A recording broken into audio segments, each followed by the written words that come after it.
మహబూబాబాద్ జిల్లాలో టెంట్ పై పడ్డ 3 ఏళ్ల బాలుడు ఢాబాపై ఆడుకుంటూ కూడా ప్రమాదవశాత్తు టెంట్ పై పడ్డట్టుగా తెలుస్తోంది. అయితే గ్రితీష్ కి తీవ్ర గాయాలయ్యాయి. కేసముద్రం మండలం గిరిని తండాలో ఈ ఘటన చోటు చేసుకుంది.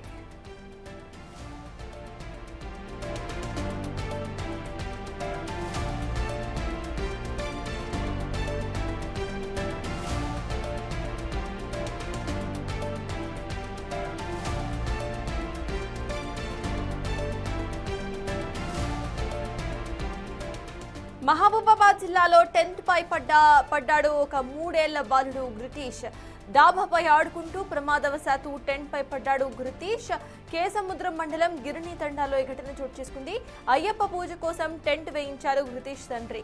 అతి కష్టం మీద బాలుడిని సురక్షితంగా కిందికి దించారు వాళ్ళ కుటుంబ సభ్యులు.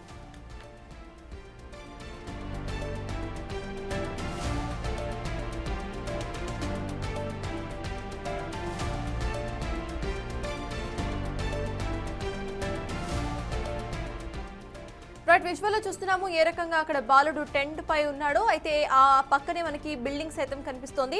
అయితే బిల్డింగ్ కి సంబంధించిన ఢాబా మీద ఒక పిట్టగోడలా మాత్రమే అక్కడ గోడను నిర్మించడం, అక్కడ నుండి 3 ఏళ్ల బాలుడిని ఎవరు చూసుకోకపోవడం కారణంగా అక్కడ పిల్లాడు ఆడుకుంటూ కింద టెంట్ మీద పడిపోయిన పరిస్థితి. అయితే కింద నుండి బాలుడిని అక్కడ బయటకు తీసుకొచ్చేందుకు, టెంట్ మీద నుండి కిందకు దింపేందుకు నానా ప్రయత్నాలు చేశారు కుటుంబ సభ్యులు. కింద నుండి స్వామిమాల ధరించిన వాళ్ళు అక్కడ కుర్చీలతో బాబుని నెడుతున్న దృశ్యం మనకి స్క్రీన్ మీద కనిపిస్తోంది. మనం కింద నుండి చూస్తున్నాము. కింద విజువల్ మనకి క్లియర్ గా కనిపిస్తుంది. కుర్చీతో బాలుడిని అటువైపుగా వెళ్ళడానికి నెట్టే ప్రయత్నం చేస్తున్న విజువల్. అలానే ఇటువైపు మెట్ల మీద, వేరే బిల్డింగ్ మెట్ల మీద బాబు ఇటువైపు వచ్చిన వెంటనే కూడా బాబుని లాగడానికి సిద్ధంగా ఇంకొక మనిషి నుంచిన పరిస్థితి మనకు కనిపిస్తోంది. అయితే పూర్తిగా కూడా అక్కడ వాళ్ళంతా కూడా వేరే పనుల్లో బిజీగా ఉండటం కారణంగా 3 ఏళ్ల బాలుడు చూసుకోకుండా ఆడుకుంటూ కూడా గోడ మీద నుండి జారిపోయిన పరిస్థితి మనకు కనిపిస్తోంది. అయితే అక్కడ గనక టెంట్ లేకపోయి ఉంటే ఏమయ్యేది అనేది ఇప్పుడు ఆందోళన కలిగిస్తున్న విషయం. అయితే టెంట్ ఉండడం కారణంగా ఆ టెంట్ సైతం బాలుడు పడిన తర్వాత కూలిపోకుండా అలానే ఉండటం కారణంగా బాలుడు ఎటువంటి గాయాలు కాకుండా సురక్షితంగా బయటపడ్డాడు అని చెప్పుకోవచ్చు. అయితే బాలుడిని టెంట్ మీద నుండి ఇటు లాగేందుకు నానా కష్టాలు పడ్డారు కుటుంబ సభ్యులు.